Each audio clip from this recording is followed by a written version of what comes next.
Welcome back. You're listening to Aging with Power on your hometown station, AM 1220 KHTS. I'm still your host, Miles McNamara, and we are talking education today. We just wrapped up a great segment with Jeff Meyer and Amy Daniels of Wish Education Foundation with their event that we'll touch base on toward the end of the show again, how to support Wish Education. But right now we're changing gears a little bit, and your kid's getting ready to go to college. If it's already the end of their junior year and you haven't started looking at that, you're probably behind the 8 ball already.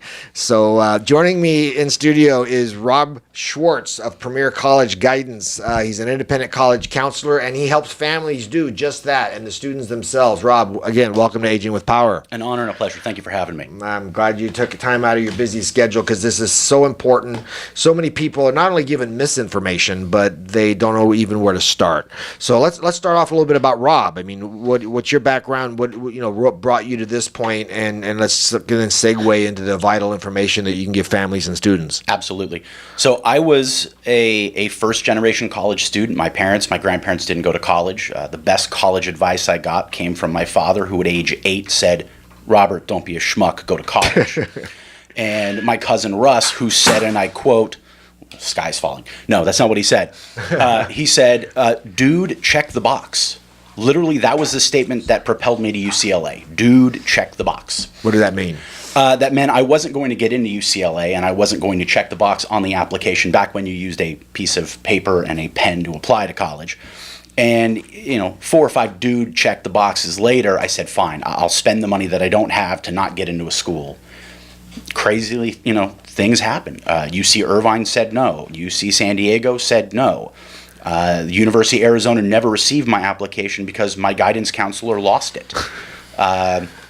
I withdrew an application from Arizona State because Sun Devil Stadium was the hint it was probably too hot and nasty for me, who already grew up in a hot and smoggy San Fernando Valley. So my decision came down to getting an education from UCLA or San Diego State, which 20 years ago, if you had a pulse, you got in. So it was an easy decision, and I had family that was going there. Long story short, I can look back on that education, and I can say that all 6 schools that were on my list were all wrong for me. Not because they were ranked highly or they were big, I can tell you because I know myself, and now because I know my students, I know better what they're looking for, even if they don't know what they're looking for. I had no real job skills coming out of UCLA. I had a degree in political science and business administration, which you can see I'm using right now. So I did the one thing I logically could do. I went to graduate school, and I got into some great graduate schools, and I could afford none of them. So I picked Cal State University Northridge, where I was, 5-6 minutes from campus at the time. I earned a master's in U.S. and military history, which you can see I'm using right now. Became a jack of all trades. If you're watching on Facebook, you can probably see the lapel on the logo on my shirt is from NASA. I spent a little time at NASA. I spent time at Morgan Stanley. A couple years down the road, I ended up at Princeton Review, which is the nation's leading test prep company. And I spent almost 9 years working at Princeton and one of their subsidiaries. Along the way, I started to realize this isn't the end-all be-all. There is more to the universe than the SAT and the ACT.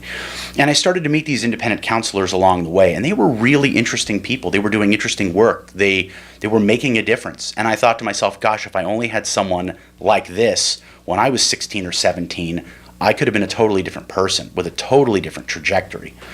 And here I am, go back to school, go back to UCLA, earn my certification in college counseling. I'm now a faculty member in that program. So I teach college counseling for UCLA.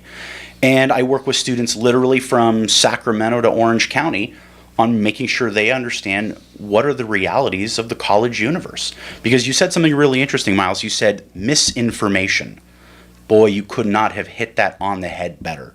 There is more garbage out there. And it's not just, someone heard it from someone. It's major media sources pumping out this garbage. We have been sold a false bill of goods. And the sooner our families come to realize how the college universe in this country works, the less stress, the less problems, the less anguish, and frankly, a more affordable education will follow. So that's who I am in a nutshell. Well, and I'm assuming, and I'm guessing, when you start working with a family or a student, there's basically 2 aspects. What do you want to do with your life, and how do we pay for it? Those are the two biggest ones. Pretty much. When families look at me and they say, Rob, our big fear is getting into a good college, you're making a mistake. You are going to get into a good college in this country. The reason, there's hundreds and hundreds of good colleges in this country. It's not like once you get, past the top 50, they're all taught by, hobos. PhDs and MDs are still teaching at pretty much every school in this country. There is a very high academic standard in this country. There's a reason why the majority of the world still flocks to our college system. It's one of the few things we haven't screwed up. So let's embrace that idea that there's a lot of choice. There's a lot of really great options available. Then let's come to what the real fear is. How the heck do we pay for it? I'm not sure if you guys saw, the state of New York was really the first to take a major step this week and said, we will take care of the tuition costs at a public university, but there's a catch. You have to stay in the state of New York for as long as you use that tuition benefit. So basically, you can go to school without paying tuition in the state of New York as a New Yorker, but you can't leave New York for 4 or 5 years. If you're okay with that, hey, I think New York's got an interesting compromise that other states are going to start looking at. And we enforce that how? Who are you in for? Oh, I love New York. That's a really good question. I don't think Governor Cuomo's really thought that one through. But I'm guessing somehow they will have some sort of a tax levy that says, okay, you're not paying state income taxes. You've left our state. We're going to now pass the buck back to you. Well, let's assume for the moment that a child has, or a student has decided what they want to do with their life, what type of colleges they want. I know what really kind of threw us a curveball when I was doing this with my daughters, and we can talk about it after the break, is something called the FAFSA. FAFSA, did I say it right? Yes. Free application for federal student aid. There you go. So we can try to prevent people coming out 6 figures in debt. So that's what we're going to talk about, the almighty, how do we pay for it, when we come back. You're listening to Aging with Power on your hometown station, AM 1220 KHTS. Welcome back. You are listening to Aging with Power on your hometown station, AM 1220 KHTS. And we are live on Facebook, so go to KHTS Radio and say hi. We are talking to Rob Schwartz, Premier College Guidance. He is an independent college counselor, and we were talking before the break, as far as our students, our high school students, gearing up for college, the next step, choosing their next, as Rob put it, trajectory. And then how do we pay for it? We mentioned something called the FAFSA right before the break. And I know you say that's your partner's area, Rob, but you can kind of enlighten us a little bit, and then we can segue into what your specialty is when you come to guiding students. So what is the FAFSA, and how does it benefit families? Absolutely, Miles. The FAFSA, again, free application for federal student aid, is the form that any family who wants any state or federal aid must complete in full. Going into the senior year, and we'll talk about the timetables in a moment. And that is not just free money, but borrowed money. So understand that the state and federal government can ply you with loans. Some that are subsidized loans, meaning they'll cover the interest while you're in school. Some are unsubsidized. Others are access to what we call a plus loan or a parent loan, which I'm not a huge fan of, which are high interest.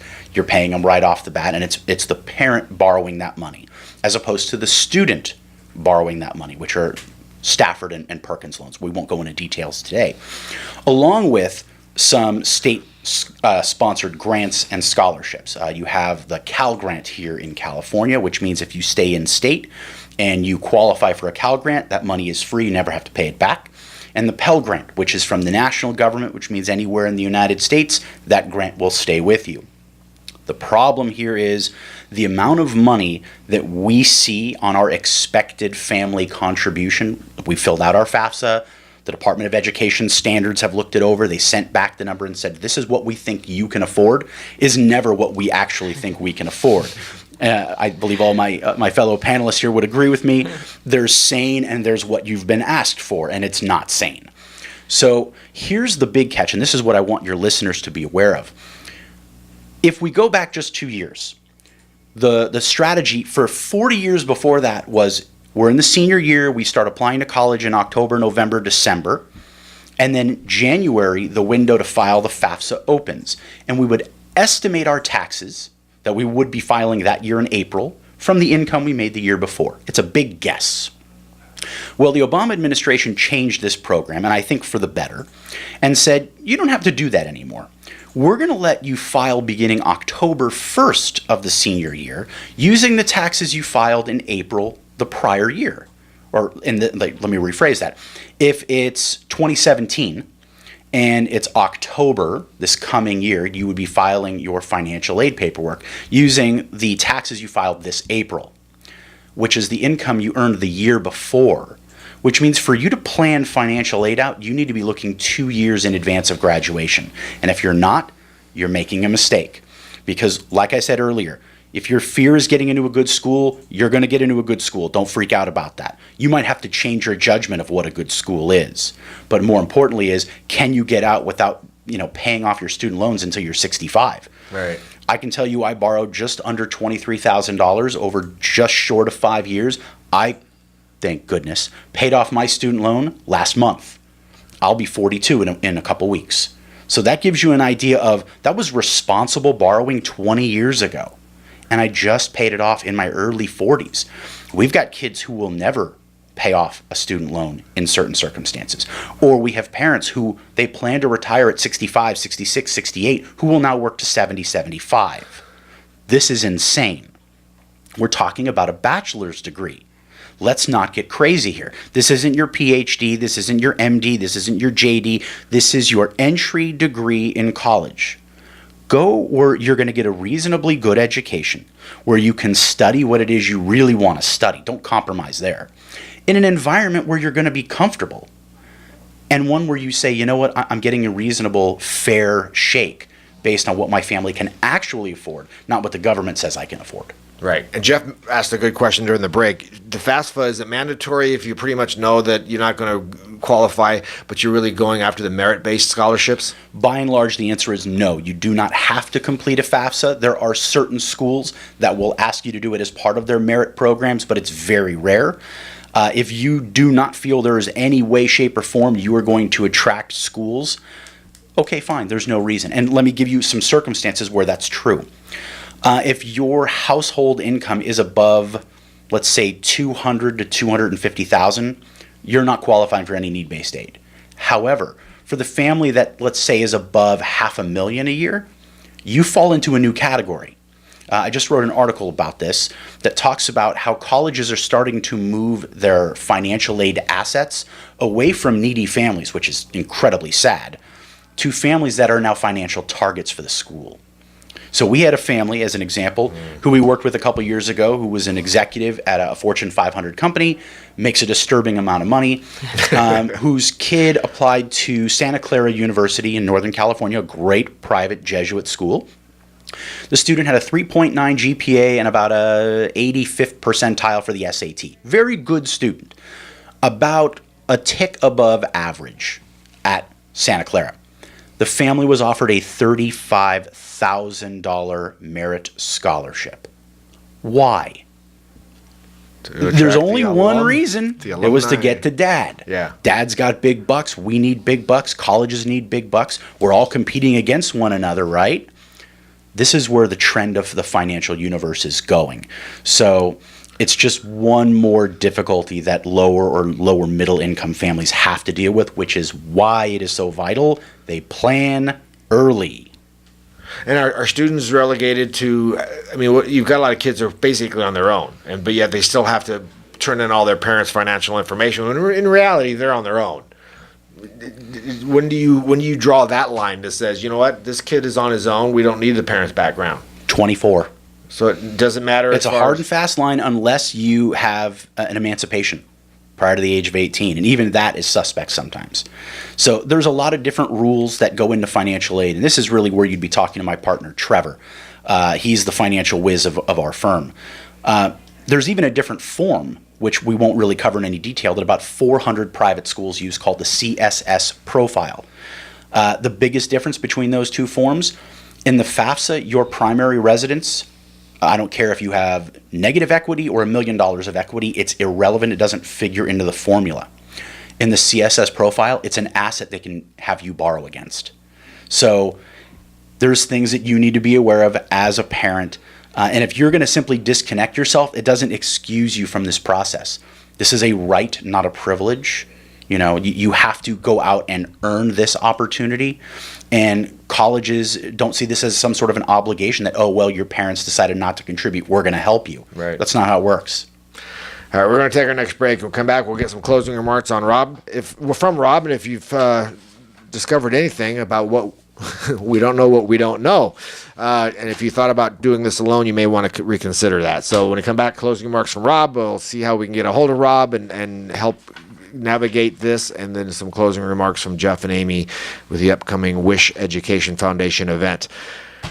You're still listening to Aging with Power, and we're going away for just a few minutes on your hometown station, AM 1220 KHTS. Welcome back. Justin caught me by surprise. Welcome back, folks. This is Aging with Power on your hometown station, AM 1220 KHTS. And we are wrapping up a very educational conversation with Rob Schwartz of Premier College Guidance of this minefield of prepping our students, both from a merit, from a what do you want to do, to how are we going to pay it standpoint. It's amazing, the things that we don't know. But Rob, so tie a bow around this for us. I mean, you're not going to cover it all today, but obviously, in my opinion, because I've been through it, folks need someone like you at their side. So what is it that Premier College Counselor Guidance or Premier College Guidance does? How do they get in touch with you? What would you do with a family when they call and say, Rob, help? One, thank you. Two, please know that this is not some intimidating sales session. When a family calls me and they say, hey, we don't know what to do, I will offer a free counseling consultation. Free. No strings attached. No sales session. I don't care where you are, anywhere in the state of California. If I can't get to you, I will call you. I will Skype with you. Take an hour or an hour and a half of my time. Ask the questions that you need so you feel more comfortable. And most of the time I have a conversation with a family, they don't need to hire me. I don't need, and that's not my business. For the families that really feel they need the hand-holding or they need a specific piece of information, how do I build the right college list for my child? Great, we can solve just that problem and spend only the money you need to solve it. So you have an a la carte menu. Absolutely. Absolutely. It's not one size fits all. And sometimes a family's going to say, hey, that financial aid is way more scary than college. Great, you're not going to talk to me, you're going to talk to Trevor in my office in Westlake Village. Great, let's get the help that you need into your hands while you have the time. How does someone find you, Rob? You can visit our website. It's premiercollegeguidance.com. You can email me directly. It's rob, R-O-B, at premiercollegeguide.com. Or call my cell phone, 818-359-3779. Don't call this second, because it will ring while we're on the air. But feel free to call me anytime. I'm glad to answer your questions. And also, folks, important to remember that if you've missed any part of this segment or you need to refer it to a friend, we will be up live, not live, but we will be up on podcast within 48 hours. So you can listen to all or part of this show, more information of how to get a hold of Rob or Amy or Jeff, or you can call me direct too at Comfort Keepers. And but let's, again, Rob, thank you for your time. You're such a valuable tool for folks getting ready for this journey. A pleasure. Thank you for letting me share some ideas. Absolutely. And again, folks, that's premiercollegeguidance.com or any of those other numbers Rob just gave you. All right. And again, thanks again, Rob. Appreciate it. And Amy and Jeff's got an event coming up. Amy, the executive director of our Wish Education Foundation, and Jeff's going to sing for us. So wrap that up again, folks. Where can they buy tickets? What's it all about? How does it benefit Wish, et cetera, et cetera? Oh, well, April 29th. We're very excited about it. Saturday evening, you can see all about it and get your tickets at www.wishscv.org. Still some tickets left, but you need to move pretty quickly. VIP tickets, too. They're available. Check out VIP parking as well. And money from this event is going to turn right back around and benefit our students' music programs. And what songs are you singing, Jeff? I am singing China Girl, Fame, Quicksand, and I'm singing on a bunch of others. So there you go. So if you liked Fame, you're going to hear my version of it. Very cool. And again, I always like to point out when folks, give of their time, and SCV can really suck up a lot of your time with the volunteers. It's an amazing community. But again, shout out to Jeff and Melanie. They have Thrivent Financial. So Jeff, how could someone get a hold of you at Thrivent Financial? Best way to get hold of us is, this is long, but it's www.thrivent.com/Pathway Financial Group. or just go to the podcast to get that later, folks. Yep. And Amy, I see that you're an independent sales consultant at Longaberger Company. What the devil is that? Isn't that funny? You know, I've been doing that, I don't know, 15 years. It's kind of self-sustaining at this point. It's all kinds of different home goods, and it's really cool. And I bought something, I think, 15 years ago, pottery, I think it was, and I still have it today. It was the best thing I ever bought, so I just ran with it and became a consultant. I love it. You can always check it out. Very cool. Well, again, I mean, I know that's your real life and the time that you guys give back. I know, congratulations. I said it off air, Jeff, but Jeff's, Duke, the Sir Optimus just did their fashion show, but it was called Battle of the Dukes this year, and Jeff was the winner last year, and he maintained his title even though they changed the look of the show. Battle of the Dukes, and Jeff came out victorious. What do you get to keep the little plastic crown? I get to keep the plastic crown and scepter. Yes. Very Yeah. cool. Well, thanks for all you guys do for our community. It's greatly appreciated. And again, my last thanks to Rob Schwartz, an independent guidance counselor with Premier College Guidance. And that does bring us to the end of the show, folks. If you ever have a specific topic you'd like to hear covered, please don't hesitate to reach out. Miles with a Y at comfortkeepers.com. I will secure that guest. We will talk about whatever it is you want to hear, because as I said, preparation is knowledge and knowledge is power. We are sponsored by Comfort Keepers and Home Care. I'm Miles McNamara of Comfort Keepers. And remember, folks, aging is not a disease. It's a journey. So do it with power.